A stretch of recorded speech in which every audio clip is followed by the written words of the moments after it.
Hello, आज आपका फिर से स्वागत है मेरे यूट्यूब चैनल में। आज हम फिर से कक्षा 8 का पाठ 14 पढ़ेंगे, विद्युत धारा के रासायनिक प्रभाव। इसमें हम 14.3 पढ़ेंगे, विद्युत लेपन। वीडियो देखने से पहले सब्सक्राइब जरूर करें और पसंद आए तो शेयर और लाइक भी कर दें। और इससे पहले वाले जो टॉपिक्स वो हमने पहले वाले वीडियोज़ में कवर कर लिए हैं, जिनका लिंक डिस्क्रिप्शन बॉक्स में दिया हुआ है, वहाँ से आप सभी वीडियोज़ देख सकते हैं। पूरे लेसन के का लिंक भी डिस्क्रिप्शन बॉक्स में दिया हुआ है, वहाँ से आप पूरा लेसन पढ़ सकते हैं। चलिए शुरू करते हैं। विद्युत लेपन। स्मरण कीजिए कि बिल्कुल नई साइकिल जो होती है उसका हैंडल और जो तथा पट्टियों के रिम कितने चमकदार होते हैं। कोई भी वस्तु लेकर आते हैं मेटल की, ये बड़ी चमकदार होती है, तथापि यदि दुर्घटनावश इनमें खरोंच पड़ जाए तो चमकदार परत उतर जाती है और उसके नीचे की सतह इतनी चमकदार नहीं होती। और आपने देखा है धीरे धीरे कोई वस्तु जब पुरानी होती है तो वह जो चमक है, उसकी धातु की जो चमक है वो कम हो जाती है। आपने कुछ महिलाओं के ऐसे आभूषण पहने हुए भी देखा होगा जो देखने में सोने जैसे प्रतीत होते हैं, तथापि लगातार उपयोग से इनकी सोने की परत उतर जाती है और नीचे की चांदी या किसी अन्य धातु की सतह दिखाई देने लग जाती है। मतलब कुछ आभूषण ऐसे होते हैं जिनके ऊपर जो होते तो चांदी के या किसी अन्य धातु के, लेकिन उसे गोल्डन बना दिया जाता है, उस पर सोने की परत चढ़ा दी जाती है, ऐसा लगता है सोने के आभूषण हो। इन दोनों ही परिस्थितियों में एक धातु के ऊपर दूसरी धातु की परत चढ़ी होती है। ये नोट करेंगे आप, इन दोनों ही परिस्थितियों में एक धातु के ऊपर दूसरी धातु की परत चढ़ी होती है। क्या आप जानते हैं कि एक धातु की सतह के ऊपर दूसरी धातु की परत किस प्रकार निक्षेपित कर दी जाती है? मतलब एक जो धातु है उसकी परत के ऊपर दूसरी धातु की परत कैसे चढ़ाई जाती है। आइए इसे स्वयं करके देखते हैं कैसे करते हैं। इसके लिए हम क्रियाकलाप 14.7 करेंगे। इस क्रियाकलाप में हमें कॉपर सल्फेट, देखिए कॉपर सल्फेट तथा लगभग 10 बाई 4 सेंटीमीटर साइज की तांबे की 2 प्लेट चाहिए। एक तो कॉपर सल्फेट चाहिए और तांबे की 2 प्लेट चाहिए 10 बाई 4 की। किसी स्वच्छ तथा सूखे बीकर में 250 ml आसुत जल लीजिए। इसमें चाय की 2 चम्मच भरकर कॉपर सल्फेट घोलिए। किस में घोलना है? आसुत जल में। जो फिल्टर वाटर रहता है, आसुत जल हमें मिल जाता है इजीली, और उसमें कॉपर सल्फेट घोलना है हमें। कितनी? 2 चम्मच। अधिक चालक बनाने के लिए कॉपर सल्फेट विलयन में कुछ बूंदे तनु सल्फ्यूरिक अम्ल की डालिए। ये क्वेश्चन आ जाता है कि हम उसको किसी भी विलयन को अधिक चालक बनाने के लिए क्या करते हैं, तो हम उसमें लिख सकते हैं कि कुछ बूंदे तनु सल्फ्यूरिक अम्ल की डाल सकते हैं, या नमक डाल सकते हैं, या नींबू का रस डाल सकते हैं। तांबे की प्लेटों को रेगमाल से साफ कीजिए, इन्हें पानी से धोकर सुखाइए। तांबे की प्लेटों को एक बैटरी के टर्मिनलों से संयोजित कीजिए, जोड़ दीजिए, और उन्हें कॉपर सल्फेट के विलयन में डुबोइए। जैसे कि हमने पहले वाले टॉपिक में किया था, ये संपरीक्षित तरह से जोड़ा था। इसी प्रकार से देखिए, ऐसे हमें तांबे की 2 प्लेटें ऐसे जोड़नी है बैटरी से। अब इसमें हमने क्या लिया था, कौन सा विलयन लिया था? इसमें हमने जल में कॉपर सल्फेट घोला था और उसमें तनु सल्फ्यूरिक अम्ल की 1-2 बूंदें डाल दी थी, जिससे वो अधिक चालक बन जाए। अधिक चालक बनाने के लिए हमने तनु सल्फ्यूरिक अम्ल की बूंदें डाली थी। परिपथ में लगभग 15 मिनट तक विद्युत धारा प्रवाहित होने दीजिए। कितनी देर तक? 15 मिनट तक। अब विलयन में से इलेक्ट्रोडों को हटाइए 15 मिनट बाद और उन्हें ध्यानपूर्वक देखिए। हमें बैटरी से पहले ही तार हटाना है यहाँ से, फिर हमें ये प्लेटें निकालनी है बाहर इससे। क्या उनमें से किसी एक पर कुछ अंतर पाते हैं? मतलब एक प्लेट में कुछ हम अंतर पाते हैं, पहले जैसी नहीं दिखती है वो। क्या आप इस पर कोई परत चढ़ी देखते हैं? इस परत का रंग कैसा है? देखिए, हम देखेंगे कि एक प्लेट के ऊपर कुछ परत चढ़ी होती है। बैटरी के उस टर्मिनल को नोट कीजिए जिससे यह इलेक्ट्रोड संयोजित। देखेंगे कि तांबे की प्लेट पर कुछ परत चढ़ी हुई है, तो ये देखेंगे कि जो प्लेट थी जिसके ऊपर परत चढ़ी हुई थी वह किस टर्मिनल से जुड़ी हुई थी? धन टर्मिनल से जुड़ी हुई थी या ऋण टर्मिनल से? तो यह हम नोट करेंगे उस टर्मिनल को।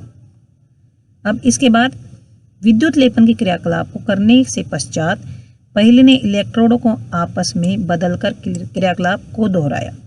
आपके विचार से इस बार वह क्या परीक्षण करेगी? देखिए कॉपर सल्फेट, अभी देखिए क्यों, जब कॉपर सल्फेट विलयन में विद्युत धारा प्रवाहित की जाती है तो कॉपर सल्फेट कॉपर तथा सल्फेट में वियोजित हो जाता है।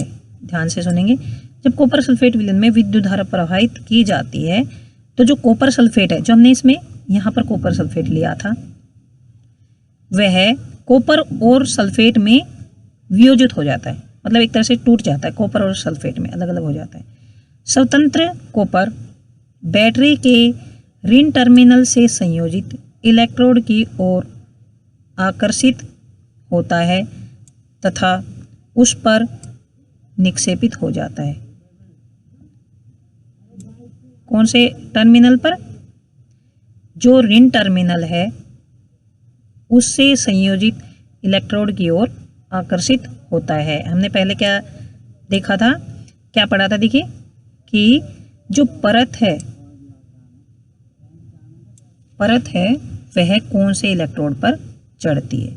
तो हमने इसमें देखा कि जो कॉपर की परत है वो ऋण टर्मिनल से संयोजित इलेक्ट्रोड की ओर आकर्षित होती है और उस पर निक्षेपित हो जाता है। ध्यान देना है, ऋण टर्मिनल वाले इलेक्ट्रोड पर, जो ऋण टर्मिनल से जुड़ा हुआ है उस इलेक्ट्रोड पर यह निक्षेपित होता है। लेकिन विलयन से कॉपर के क्षय की पूर्ति कैसे होती है? लेकिन जो कॉपर है वो तो इसके ऊपर चढ़ जाता है, इस पे इलेक्ट्रोड पर, लेकिन उसकी पूर्ति कहाँ से होती है और कॉपर कहाँ से आता है? दूसरे इलेक्ट्रोड से, जो कि तांबे की प्लेट से बना है। जो दूसरा इलेक्ट्रोड है जो कि तांबे की प्लेट से बना होता है, मतलब हमने जो तांबे की प्लेटें ली हैं वो एक तरह से इलेक्ट्रोड के रूप में ही ली हैं, ऐसा है कि जैसे इलेक्ट्रोड हो, उनकी जगह पे हमने तांबे की प्लेटें यूज करी हैं। समान मात्रा का कॉपर विलयन में घुल जाता है। समान मात्रा का जो कॉपर है वह विलयन में घुल जाता है। इस प्रकार विलयन से जो कॉपर कम हुआ वह विलयन में पुनः स्थापित हो जाता है और यह प्रक्रिया चलती रहती है। इसका क्या अर्थ हुआ कि देखिए, जो कॉपर था, ये कॉपर सल्फेट में से कॉपर जो ऋण टर्मिनल से जो प्लेट जुड़ी हुई है उसके ऊपर जमा होता चला जाता है।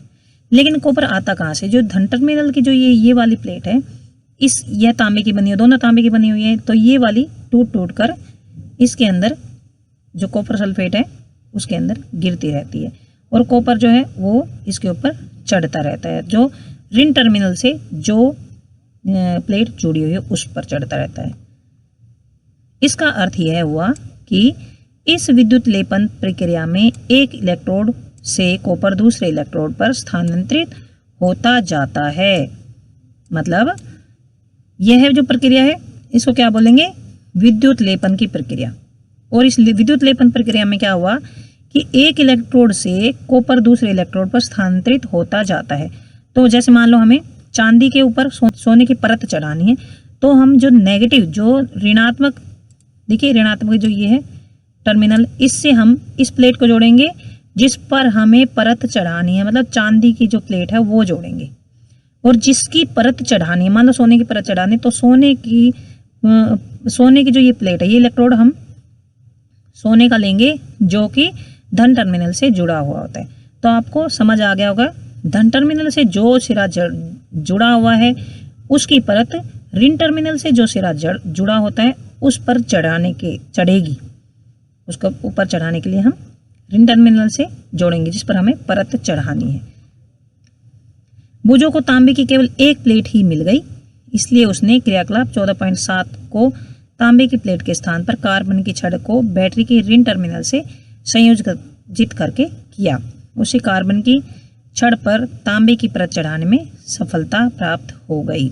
मतलब बुजो को तांबे की सिर्फ एक ही प्लेट मिल गई, इसलिए उसने क्रियाकलाप जो 14.7 है उसको तांबे की प्लेट के स्थान पर कार्बन की छड़ को बैटरी के ऋण टर्मिनल से संयोजित कर दिया।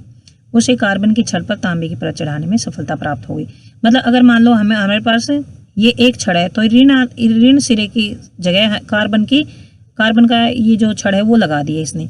तब भी यह नहीं है कि इसको तांबे की परत थी तभी, इसकी जगह अगर कार्बन की छड़ भी लगा देंगे तब भी इसके ऊपर जो पॉजिटिव जो इलेक्ट्रोड, देखिए ये वाला दूसरा इलेक्ट्रोड है, इसके ऊपर जो मेटल है, मतलब ये जिस मेटल की बनी हुई है, ये सारे उतर के कार्बन की रोड के ऊपर चढ़ जाएगी। तो ये जरूरी नहीं कि दोनों इलेक्ट्रोड है वो मेटल के बने हों। तो यहाँ से उसको सफलता प्राप्त हो गई। तो यहाँ से दूसरा एक्सपेरिमेंट भी हो गया है। अब हम नेक्स्ट ये वाला जो टॉपिक है ये हम नेक्स्ट वीडियो में पढ़ेंगे। वीडियो देखने के लिए धन्यवाद।